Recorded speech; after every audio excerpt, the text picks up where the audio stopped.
Welcome back, ladies and gentlemen, boys and girls, to another exciting episode of the Outhouse podcast. I'm your host, Avery Fair, joined... Oh, never mind. Teddy is off in Denver for the weekend, enjoying, hopefully, the snow. Let's hope he freezes balls off. But, again, episode 10 of the Outhouse. I'm Avery Fair. So there's a lot to get through today. We'll just take it one step at a time. I probably won't comment on a whole lot unless it's something I really feel that it's necessary. Otherwise, we'll just kind of move right along with, it'll just be a bit more newsy today. So, first up on the topic list over there, Kevin Feige, he basically controls all of Marvel now. He recently, according to Deadline, Mike Fleming Jr. over at Deadline, he had reported that Marvel Studios president Kevin Feige will add the title of Marvel Chief Creative Officer. Now, he's going to oversee all things creative and story initiatives. That's including all of the TV properties, in addition to his normal duties with the cinematic universe. I think that's really interesting because that means we're going to have just one central mind behind everything. I think that'll help with the continuity and all of these different characters that we're going to now be introduced to through the Disney Plus shows. And obviously, this just means that they're going to be jumping back and forth between the movies and the TV shows. And I think that's just only going to help the Marvel universe and really push it to hit new heights. So that's pretty exciting. A couple other updates that came out regarding some of the upcoming Marvel properties and projects. Thor director Taika Waititi, he confirmed that Korg will return for Thor Love and Thunder. That's always exciting. He was a fan favorite, I think, for a whole lot of people. And so he's going to make his return. Then, according to Jeremy Conrad from the MCU Cosmic, the Deadpool writers confirmed that the mercenary with a mouth, I think that's what his name is, he will be part of the MCU.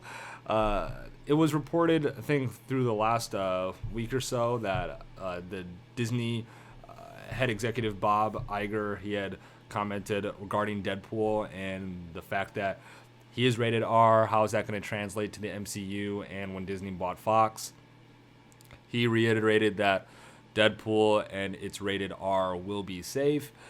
Deadpool will remain rated R, and I think the writers will have, the whole widespread of ideas and tools at their disposal to continue with Ryan Reynolds, his story.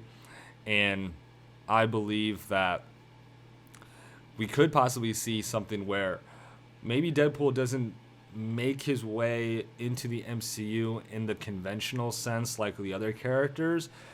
Maybe they'll elect to do a sort of what if Deadpool killed the MCU to kind of mirror off of one of his more famously well-known comic book lines where Deadpool gets brainwashed and essentially just goes off and fucking kills everybody. So that would be pretty cool, actually, if that is what they elect to do. Otherwise, Deadpool, he's going to be in the MCU. And it would be cool to see him maybe, hopefully, interact with, Peter Parker. Maybe they'll somehow convince Hugh Jackman to just do a cameo. And he doesn't have to be Wolverine. He can just be a fucking civilian or something. But that would be interesting to see how Deadpool's going to react with everybody in the MCU now. Moving on, more about Thor Love and Thunder. The decision behind whether or not Odin's son is going to be fat or go back to his chiseled body, we'll, I guess, have to we have to wait and see what's going to happen with that. Again, they're over there still deciding what's going to be the final say when the movie comes out. I wouldn't doubt that he's going to still be bigger Thor, at least for the beginning of it. We'll see if he's going to change during the movie, but I'm looking forward to more about Fat Thor. And finally, Venom director Ruben Fleischer, he addressed the whole idea of Tom Holland possibly meeting with Tom Hardy's, anti-hero in Venom, and he did confirm that that's what they've all been working towards. That's what it's leading to with Tom Holland Spider-Man crossing over, and we'll see if it's going to only be a one-sided affair with Spider-Man going over to Sony's universe, or if we'll end up seeing some of Sony's characters to make the jump over to the MCU. I think that was a big obstacle or a big demand that Sony probably wanted out of Disney in renegotiating the Spider-Man deal. I think that they have been wanting to build their own Spidey universe with Venom, the success of Into the Spider-Verse and Miles Morales, and now with upcoming projects like Morbius, Madam Spider, I think Black Cat as well. There is going to be a lot of opportunities to see some of these characters making jumps back and forth, and it'll be interesting to see how Feige and Sony continue with this type of relationship of swapping characters back and forth.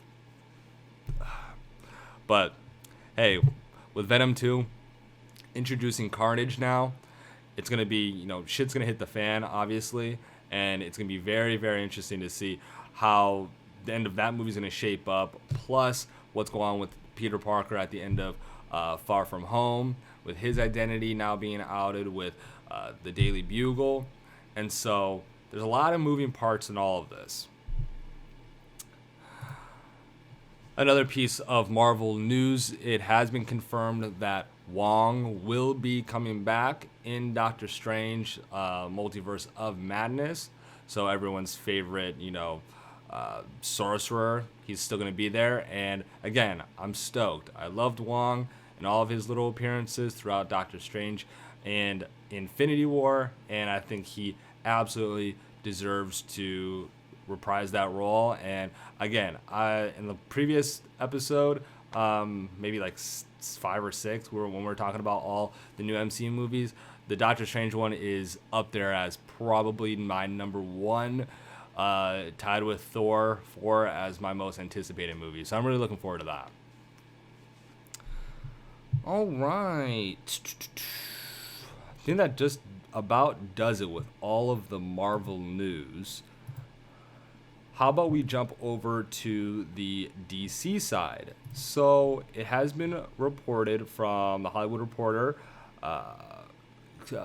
Bears Kid, Aaron Couch, that the Matt Reeves' Batman has found its Riddler in Paul Dano.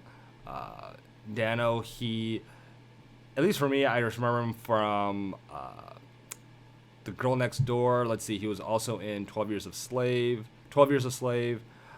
Love and Mercy, Prisoners, There Will Be Blood, Little Miss Sunshine, Youth, and Okja, But Dano is going to play, Edward Nigma, the Riddler. I want to say that the only other on-screen, besides we have the Gotham show, but obviously Jim Carrey's the Riddler. That was obviously, at least for me, an iconic role that he did. And in addition to Dano being cast in the Batman movie, it's been reported that Zoe Kravitz has also been cast as Catwoman. So with those two now being added to the film, coincidentally, there was someone who has bowed out of it. It's been reported that Jonah Hill is no longer going to be associated with the project. He's not going to be in it, as a lot of people kind of just guessed he would be a shoo-in as the Penguin. So it's going to be interesting to see how that movie is going to take shape up. It's probably going to be another, maybe 4 to 6 months probably before it starts filming. But I think it's, I'm really interested to see what this movie is going to be about. Robert Pattinson, he just had an interview talking about how Batman, the character, he's a bit different than your normal hero, where his morality is a bit off. You know, obviously he's grown up from immense tragedy with his parents being murdered, and so his idea of what's right and wrong is probably there on a basic level, but the way he elects to go out and do his vigilante work is probably what is going to make this movie so fascinating. What I hope for is I really want to see more of Bruce Wayne being that detective. You know, he's known as one of, if not the greatest detective on the planet. And I really want to see that in action.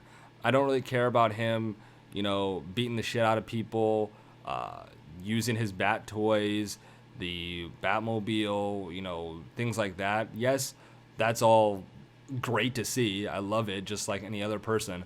But I would like to see more of just the character Bruce Wayne. I'd like to see, and not him pretending to be someone else. Like in the Christopher Nolan films, Bruce Wayne was portrayed as, you know, a playboy, someone who didn't really give a fuck about the city. He only cared about his money and just basically having a good time. I like to see Bruce Wayne investigating. I want to see him out there trying to find clues, trying to uncover, you know, whatever's going on. Hopefully that's the type of movie that we're going to be getting.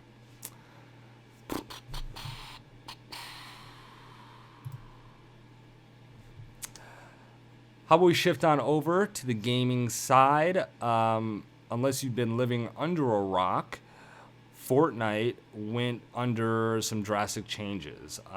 Last week, everything was sucked up into a black hole, indicating the end of Fortnite. After, I think, roughly 48 hours, I don't know if it was 2 full days, but Fortnite 2 emerged from the black hole.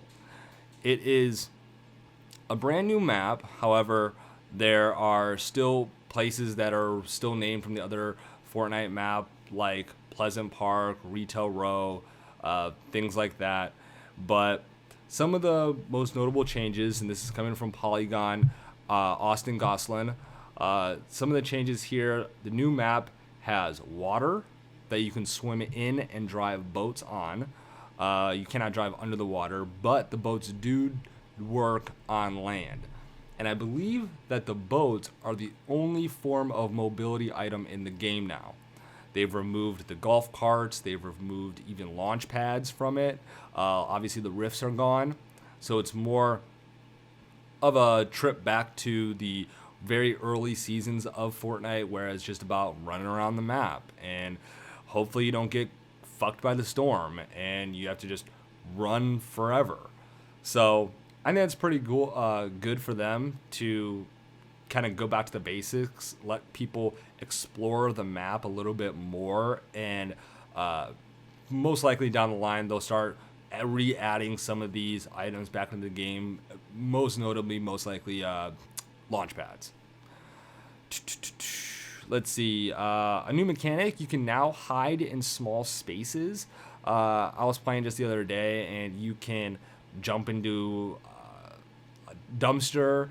You can jump into, I think, a little haystack and kind of just hang out there. I think it's a pretty cool mechanic. I mean, hopefully, I say it's cool now, but once I'm in a game and I'm, you know, feeling pretty good and I'm going to get shot in the back and I'm going to rage, I just know it. And so right now it's good, but then once it gets used against me, I'm going to fucking lose my shit. There's a new UI, new HUD where, like, on your health and everything's on the bottom left, and so it just looks, you know, updated. It's different now. I really don't have any positive or negative things about it. It's just a different change. One big thing now is that you can actually carry downed players, so that you can get them out of, you know, the way when shit's going down. You can do this with even enemy players too. I remember watching, I think it might have been Tim the Tatman, or pretty sure it was Tim or Lupo, and they were playing, and one of them got downed, and the enemy fucking picked him up and carried him away. And so I think it's kind of funny that you do have the ability to not only take your own teammates away, but you can kind of carry the enemy away and say, you know what, I got your buddy here. If you want him, come get him, right? Kind of holding him hostage. Couple new weapons added. There's a new, you still got pump and tactical shotguns, still have standard assault rifles, burst rifles. There's a new AUG scoped burst rifle. We got a new support bazooka that shoots bandages, and it's pretty cool because you can kind of almost have a specific role of a healer on your team now. So the bazooka takes up 2 spots in your inventory. And so you shoot the bazooka of the bandages at, your teammate, and it'll heal them 15 HP automatically.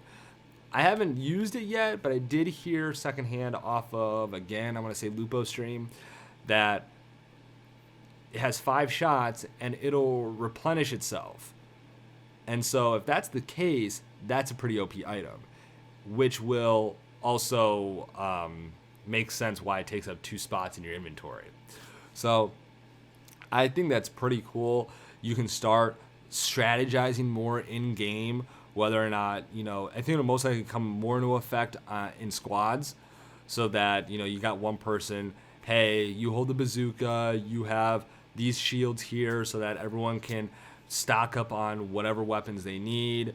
Obviously, every person should have some mini shields on them, but that's just another little wrinkle that Epic is doing to try and push Fortnite into a new direction, kind of keep evolving the game and keep pushing it forward, so it's not just stagnated.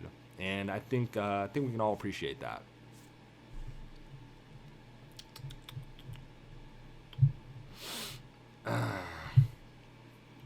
That's about it when it comes to the Fortnite Chapter 2 changes as of now.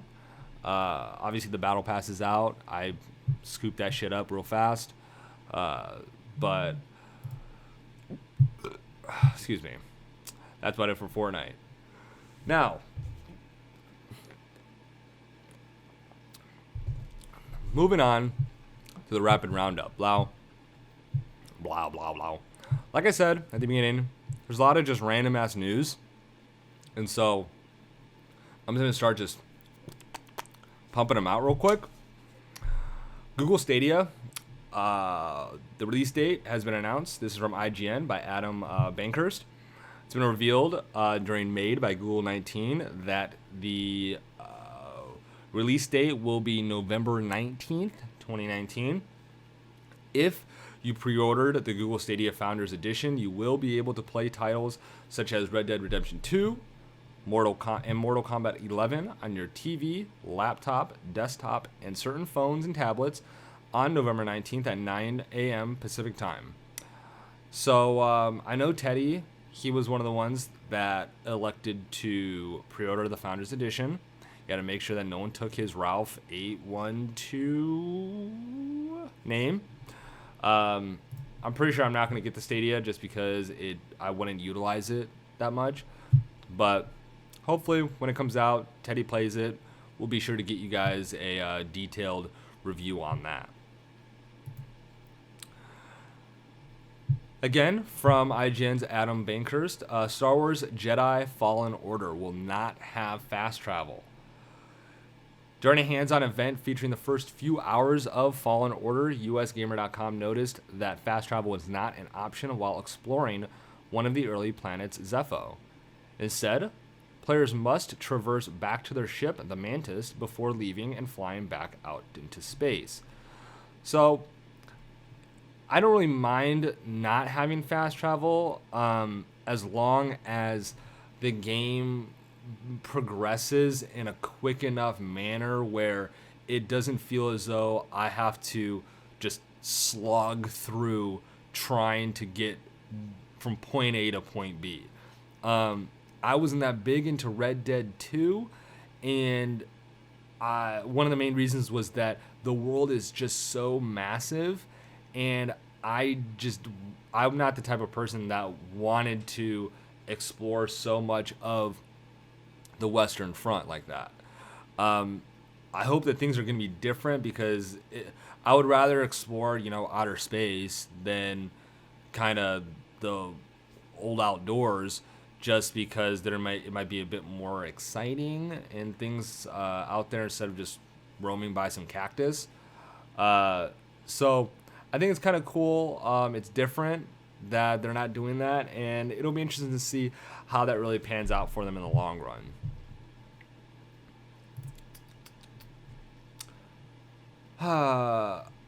According to Deadline's Dottie Hayes, South Park is. Let me rephrase that. There's a bidding war going on for South Park for the streaming service. Right now, South Park is on Hulu, and right now we got people bidding approaching $500 million. Jesus Christ. Looks like Netflix is kind of right now out of the running regarding trying to get the rights to stream South Park. Right now, like I said, it's on Hulu, but CBS All Access is trying to really get in there and secure South Park streaming rights. It kind of sucks a little bit because we're getting to the point where all these subscriptions is just turning into another sort of cable package. But what can you do? If obviously people are going to be out there sharing people's logins, so if you're one of those people, good thinking. Sticking with some of these TV show budgets, this is coming from Fandom's Twitter account. We had some numbers come out regarding some of these shows and the types of budgets that they're going to be getting. So just real quick, we got some of the Disney Plus shows. The Mandalorian, $15 million. WandaVision, Falcon, and Hawkeye, all the Marvel TV shows, $25 million. And over on Amazon, the Lord of the Rings show is going to be somewhere between $10 and $25 million. So, at least from surface value, these companies are putting as many resources into these projects as is necessary. So, at least I can appreciate the fact that they are going to be trying, for it to succeed as much as possible. So they're not, sending these shows out to die. They're not half-assing it, and that's something that we can appreciate.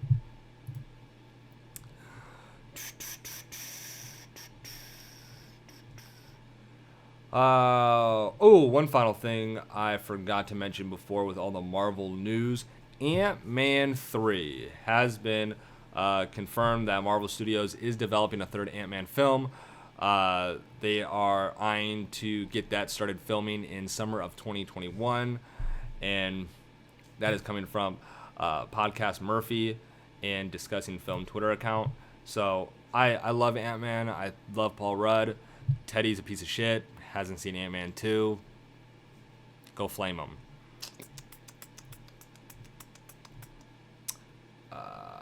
Another news on the gaming front. Activision announces that Modern Warfare will remove loot boxes and instead allow players to simply play the game to unlock base weapons and attachments.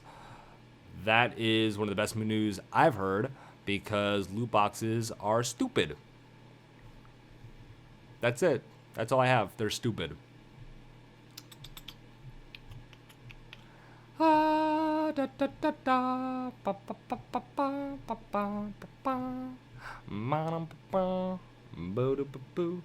This is why I like having two people, because they can say something. Yeah, I think that's gonna wrap things up. I don't think I have anything else. As of right now, what I have been doing, I have been playing a little bit of Fortnite too. I tried fixing my settings on my computer because I was having a lot of stutter lag and shitty FPS. I think I might have fixed it because last night I got an 8-kill solo dub. Go me. I have been playing some Civilization 6. It is $17 on Steam. What a steal. I downloaded Dishonored 2 on Xbox Game Pass. I heard a lot of good things about that. Hopefully I get time to play it. Next Friday, on the 25th, 6 days from today, we are going to get Call of Duty Modern Warfare, and we're getting the Outer Worlds. So, yeah, it's going to get pretty busy pretty fast here. Excuse me. We also got, I don't know if I told you guys, what Blanca and I are being for Halloween. We are going as Hazel and Cha-Cha from the Umbrella Academy. And you know what? I'm going to go get my mask real quick.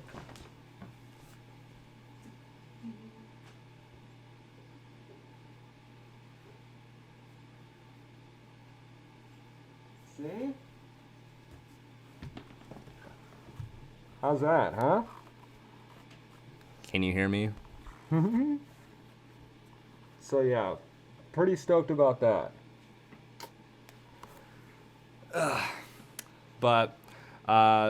So we'll probably post some pictures. You know, next week we're having a party. That'll be pretty cool. But yeah, so that's just about gonna do it. We're gonna see Zombieland 2 later today, and I'm sure Teddy will be back with us. I think we'll try and get something during the week because I think he's gonna be out of town next weekend again. I know he's a bad friend. Gonna leave off of Call of Duty weekend. So stupid. But yeah, so that's gonna do it for me over here at the Outhouse. Again, like and subscribe, leave comments, let us know how we're doing. If I don't hear anything, then I assume I'm doing a good job. And honestly, I know I'm not doing a good job all the time. So call me out my shit. So again, I'm Avery. What's my name? I am Avery Fair. My website, coffeescorner.com. Twitter at coffeeblack_910. I'm also slowly but surely getting that Twitch channel back up. Twitch.tv/coffeeblack910. But yeah, it's all right, guys. Hope you have a great weekend. Be safe out there, and talk to you later. All right? Peace.